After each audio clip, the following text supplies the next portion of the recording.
Amira Hassan, a soft-spoken cleaner from the city's outskirts, hides a past in which wood smoke and a boyhood rifle taught her to breathe with the barrel. When she takes a night shift at the exclusive Astor Club, a private shooting range where billionaires gather to gamble on precision and power. Her quiet competence draws scorn from the rich owners, who treat her like an amusing oddity. A private wager escalates into a 10-shot contest meant to humiliate her. Guided by the memory of her father's steady hands and a retired coach who sees more than she shows, Amira converts ridicule into focus. Each of her 10 shots becomes an argument against contempt, a map of memory and courage. By the time the final bullet strikes, the billionaire's laughter has died. What remains is stunned silence, a reckoning that reorders power in a room built on wealth and assumed superiority.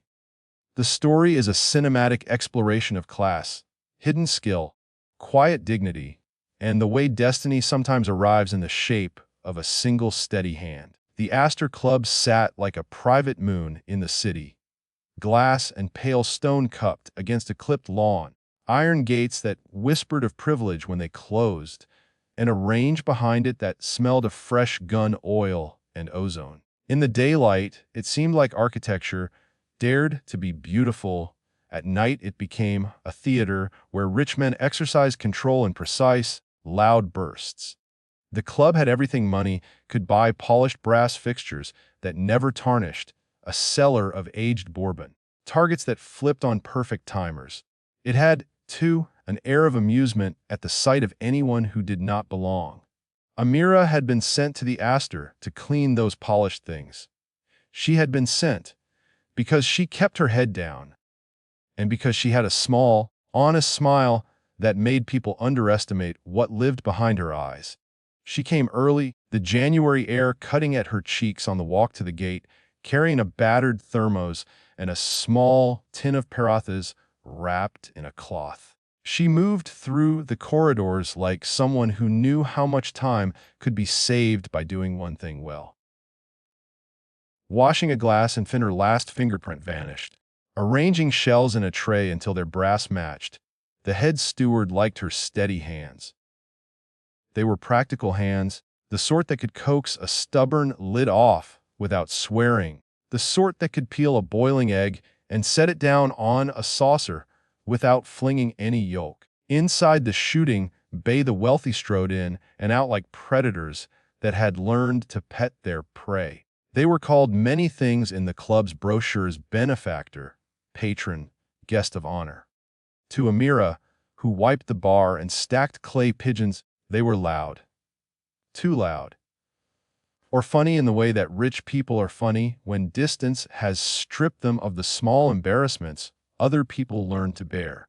The billionaires owned private islands and startups and fortunes measured in the curvature of their smiles. They bought experiences because experiences could be shaped into proof of power.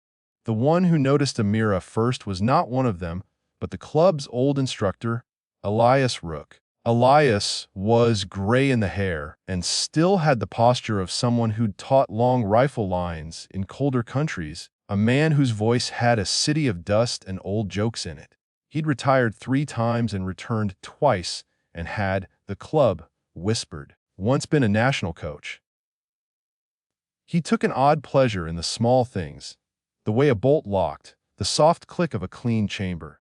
He watched Amira with a patience that felt like kindness rather than calculation. It was Elias who pressed a hand into hers the first week and said, without gossip or flourish, "You keep the bays cleaner than some of the men who shoot here." That was all. He did not ask why she liked it, or if she'd ever tried to shoot, or whether she had a license. He left small envelopes of hand-stretched cartridges in the back room sometimes, as if from habit. The envelopes did not belong to anyone in the staff roster.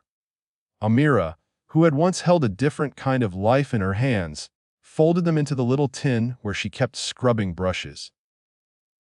Her past was a quiet thing, a country road with scrub and mango trees, and a boy who called her Appa with a certain affection. She had learned to steady a rifle on a fence post when she was 14 because her brother, her only sibling, needed food, and some hunting meant it. The difference between a dinner and a long day of hunger. The thing about hunting with a rough rifle is that it teaches the body ordinary geometry, how breath meets recoil, how sight aligns with intention.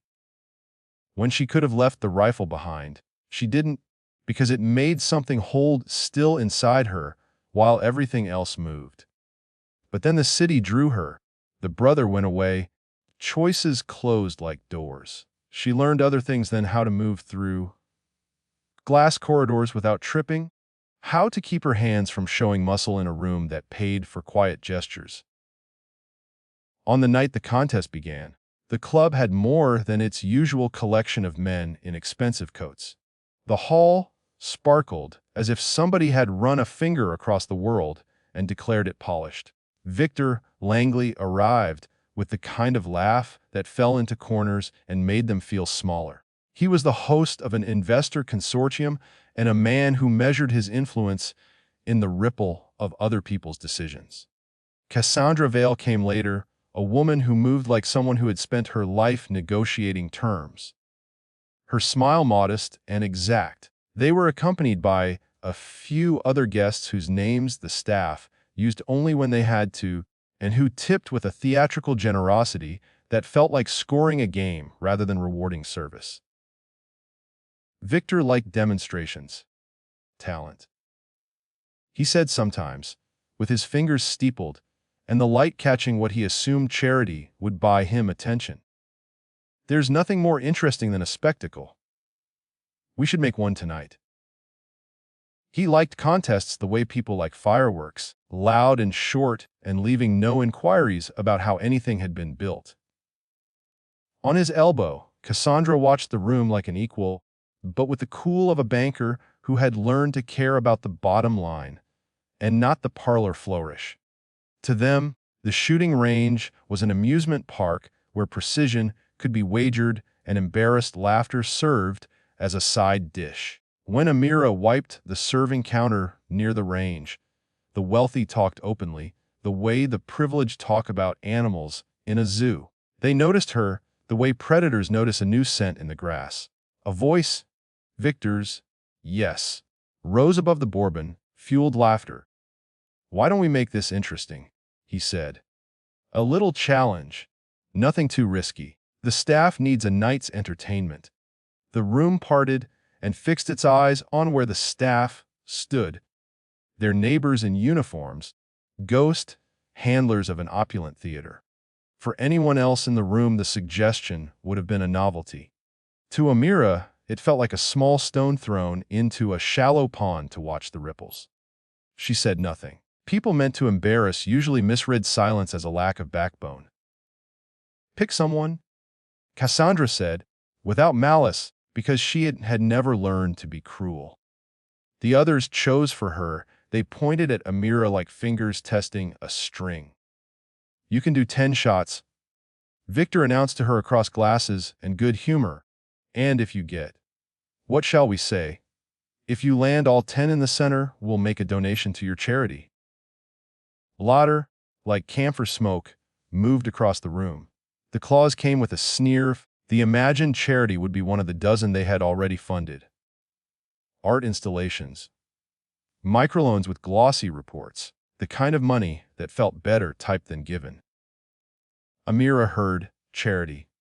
The way one hears a glass break in distance, a small, sharp sound that isn't about the thing but about the way people feel when they give. The humiliation they intended was obvious. She could have walked away. She could have held a dish towel to her face and wiped the newest scum off a brass knob and let the laughter hang.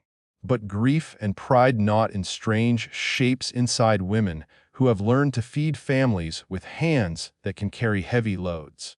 She had been enough things to herself: caretaker, seamstress, sister. And there was a narrower, simpler thing under it all. When the night came that someone wanted to test her, it felt indecent to refuse without knowing what she might be asked to prove. She agreed. No one imagined she had a license. No one imagined how a life threaded through certain kinds of need could teach steadiness the way school teaches arithmetic. They thought they had found an entertainment that would be cheap and satisfying, a little theater of mockery. They did not see the way Elias watched from the shadows, the small, old man whose hands tightened around his coffee. Elias found her the shooter's glove in the back room and set it into her hands like a priest offering a rosary. 10 shots, he said. His voice was not patronizing. I'll lay this out for you. Breath, sight, alignment. Remember to feel the weight before you ask it to move. Amira only nodded. She had practiced handcrafted steadiness in 1,000 small, unremarkable moments. She knew how long to wait before solving a problem, where to plant her feet so the ground would hold. The glove fit over her calloused palms like a memory. They took her to lane 7, the one with the dealer's table, and the best lighting. Victor stood near the target, as if the proximity lent him a sense of involvement. Cassandra stood by the glass, the light catching the thin plane of her face. A few of the guests had bets, some trivial, some audacious in their confidence. The staff, lined in a polite row, watched with mouths compressed. Even their solidarity had an edge of hunger and humility. Amira felt every eye upon her as if a physical weight. But weight can be an ally if you know what to do with it. She closed the distance to the bench and felt the wood under her palms. The smoothness of years of polished use, the tiny dense fossils of previous hands. Her rifle was not the heavy, showy thing the men sometimes used. It was lean, accurate, a tool for the small work of finding the center. It held in its own the quiet of Elias's careful storeroom, the smell of gun oil like a memory lacing the air. She took 3 breaths to settle herself. The first used to unload the day, the second to find the rhythm, the third to lock the sight with the center of the target. The crowd fidgeted. Someone spoke low, as if the voice itself might snap the spell. Fingers touched glasses. Someone, ironically, made a joke. It landed like a stone in shallow water and sent a ripple of restrained laughter outward. The first shot sounded like a clean bell, the recoil a polite insistence. It punched a small dark hole into the outer ring. There was a ripple of approval from the part of the room that respected anything resembling competence. Victor's eyebrow arched. Cassandra's expression changed, something like curiosity tucked there. Amira extracted another breath and felt the points of her hands align again. She imagined the rifle as a doorframe and the bullet as a letter you had to slide through a narrow slit, deliberate, unhurried. The second shot fell closer. By the third, the laughter had thinned, replaced by a current of attention that hummed like electricity. The men who had called themselves judges shifted, trying to claim the moral advantage of having been the ones to underestimate her. A couple of them, with the petulant deformity of people used to always winning, tightened their watches as if time were their ally. But time, under this roof, belonged to the one who knew how to divide it. She centered the 4th bullseye with a motion that surprised even her, not faster, not more violent, but precise as the seam of a well-made coat. The pattern on the paper began to tell a story. A few of the guests stopped being guests and started to watch properly, the way people watch a chess match where a pawn becomes something else. By the 5th shot, a hush had settled. The staff exhaled as if they had been holding breath for weeks. Victor's smile had thinned into something else, a line of calculation. He liked being in on the joke. He did not like when the joke rewrote itself. Well, he said, as if to reclaim the night, not bad for a novice. The words were meant to be a polish over old assumptions. Amira could have allowed herself to be offended. Offense is easy and hungry. It drinks small victories like water and leaves the body dry. She kept her face still. Each shot was an argument she made with muscle memory and practical remembering. With each bullet she was telling a small truth. That dexterity doesn't pick its home by address. Her mind, between shots, did not fill with the faces of those who mocked. It went clearer places. The mango tree at the edge of her childhood yard, and her brother's laugh the night they ate a stolen bird, the smell of turmeric in her mother's hands, the way her father had taught her not to flinch. Those memories tightened her grip and made her breath a slow metronome. She treated each round like a promise. The sixth and seventh fell closer together, twin petals on a bloom of paper. In the small space between shots, she glanced at Elias. The old man's face had a look that was hard to translate into words, a mix of pride and something like relief. He was too old to live by other people's spectacle, but not so old that he couldn't recognize the measure of skill when it pressed itself into the open. Victor's bets had shifted, unseen by most. He felt a small burr of unease. People with fortunes hoarded influence like sweaters. When the eighth shot landed dead center, the rune changed. Someone's glass was set down with the care of a prayer. Cassandra's eyes reflected a light that was not amusement anymore, but something observant and cool, an adjudication without need for drama. There are moments that have the clarity of glass. The ninth shot struck like an exclamation without a preceding sentence. It landed within the bull, not because the crowd watched, but because it was the next natural step in the sequence. The crowd's silence felt like the atmosphere before a storm, thick and expectant. No one moved to rush her. The staff leaned forward as if they might catch any strain. For them, an old, invisible scoreboard clicked forward with each of her breaths. The 10th was not a sudden miracle. It was the result of a life lived collecting small certainties. Her finger coaxed the trigger. The rifle answered like an old friend. Time dilated for a fraction. The bullet's trajectory felt to her like the fold of a ribbon passing through a sliver of air.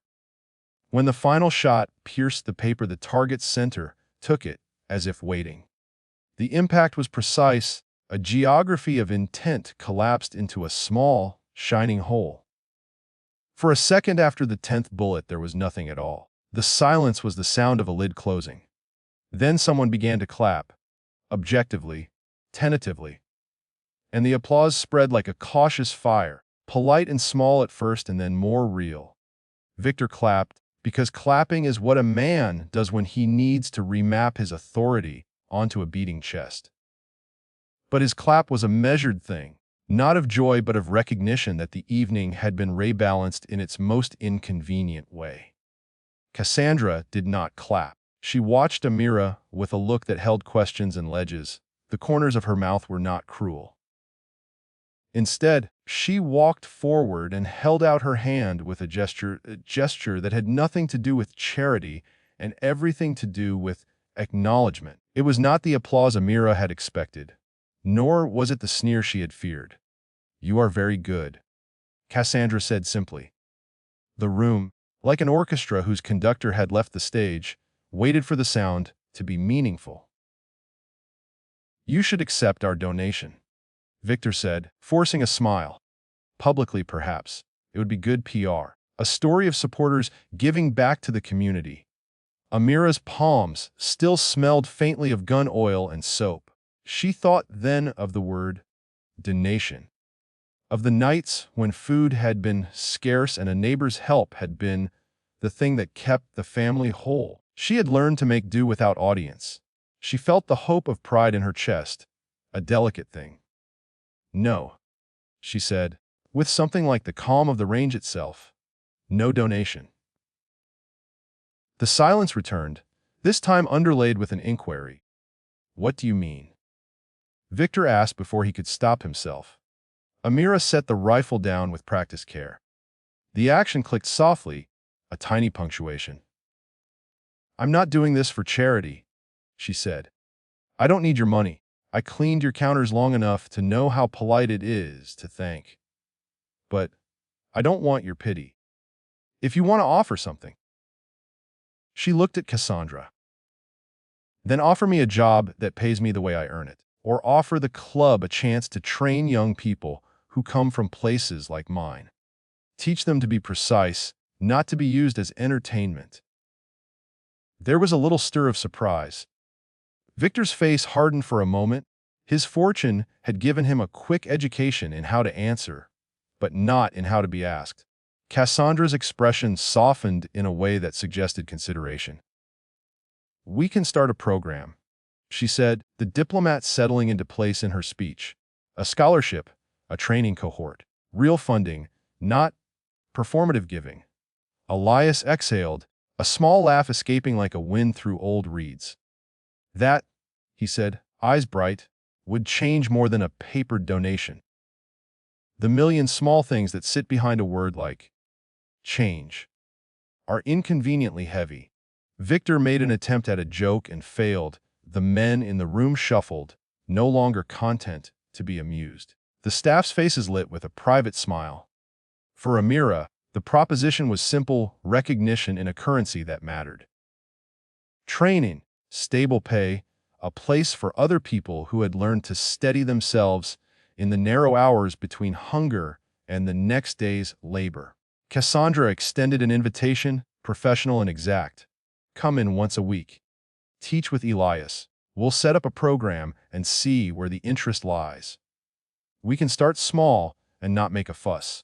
We'll document progress, not pity." Amira looked at Elias. His hands were folded, the lines of his face like cartography. The old man's eyes had an expression older people keep for the things they hoped for, but never demanded. He did not ask her to accept. She found herself thinking of the boy beneath the mango tree, of the small rifle that had taught her that steadiness can be learned and relearned.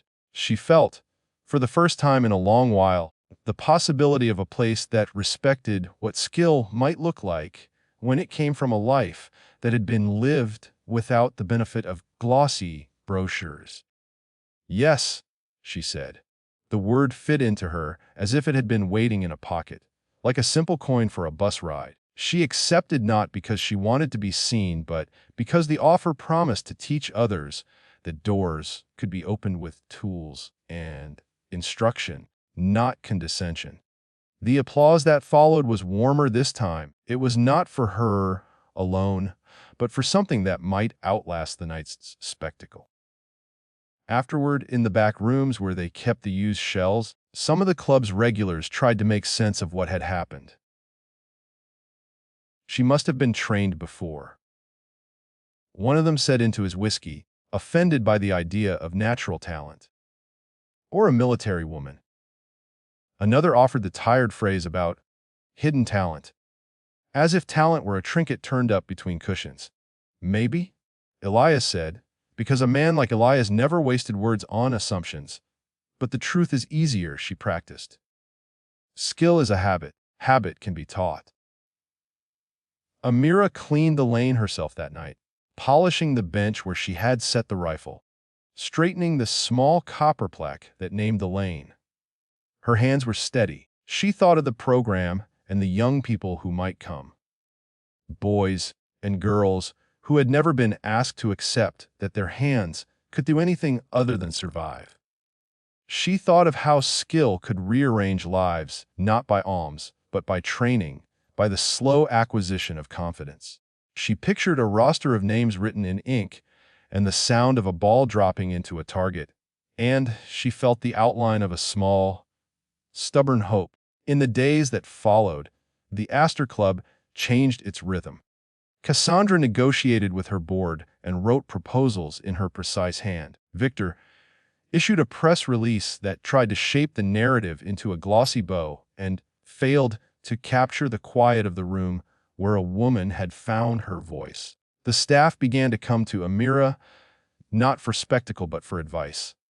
She taught the first cohort with Elias by her side, hands showing how to hold and how not to flinch, voice low and steady, with a patience that had been hammered from hard years of living.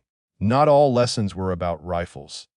She taught kids how to make small repairs, how to look at a sight and measure distance, but she also taught them how to sit with the silence between shots and let it be a friend rather than an enemy.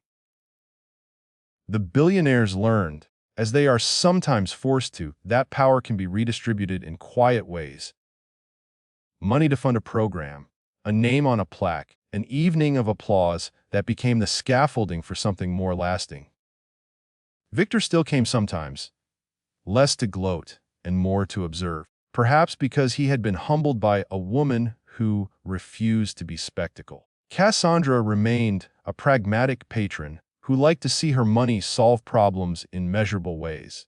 Elias came every day and taught the kind of drills that sharpened hands and steadied nerves. The kids came with different names and different fears, and some of them left with a small certificate and a steadying in their stance that had nothing to do with fortune. One afternoon, months later, a boy from the cohort, a lean kid who kept his eyes steady like he had learned the habit, sent a letter of thanks typed on a borrowed computer. "I used to think the world only watched us," it read in halting English, "but you showed me it can listen." The letter was simple, the kind of small thing that makes the heart bend. Amira read it in the staff room, where the light came slanted through the blinds and dust motes performed their slow choreography. She thought then about the night when 10 bullets had erased the laughter in the room and left a different kind of silence. The one that arrives when people realize they have seen something worth keeping. She thought about the boy under the mango tree and the small rifle and how the world had not been built to notice the slow, honest work of hands. She thought of the program that had begun because a woman refused to accept being an object for a wealthy man's amusement. There is a lesson in the way power gets shifted. It rarely happens with noise. It is a matter of small, sustained commitments, of hands that teach and the institutions that finally, awkwardly, make room. The billionaires could have made that night into a spectacle they controlled, but they were confronted with a truth they could not buy away. Skill does not bow to wealth. At the end of the year, there was a small ceremony at the Astor. Cassandra handed out the first certificates on a stage that had once hosted trophies for the men who thought themselves unassailable. Victor stood with a smile that had lost its sharper edges. Kids who had not known the word precision used it like a new tool. Amira stood at the back of the hall and watched them line up to receive small pins and a course code that would let them come back for more training. Elias tapped her shoulder and said, in his dry voice, "You shook a room's idea of itself. That's rarer than you think." Amira thought of the 10 shots like 10 small flags planted in a field. Each one was a marker not just of skill, but of the choice she had made to declaim, without yelling, that she would not be a joke. "What did?" she said, because it no longer felt solitary. Sometimes, in the quiet hours, when the club was empty and the targets hung like moons in the bay, she would take down the rifle and run her fingers along the wood.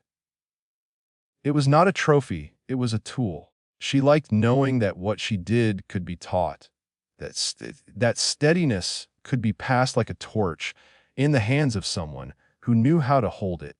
Outside, in the city, the streets kept shifting and people kept needing steady hands. Inside, the Astor kept a roster, and there were now names on it from neighborhoods that had once gone unnoticed. Power, she had learned, was not only in the hands of those who bought worlds. It could also be built in the soft, steady motions of people who knew how to make small things true. The billionaires learned to listen. The kids learned to shoot. A woman who had been mocked for her simplicity taught a room full of people the geometry of gentleness and accuracy. 10 shots had not shattered a world. They had, quietly and stubbornly, rearranged what the world thought worth noticing.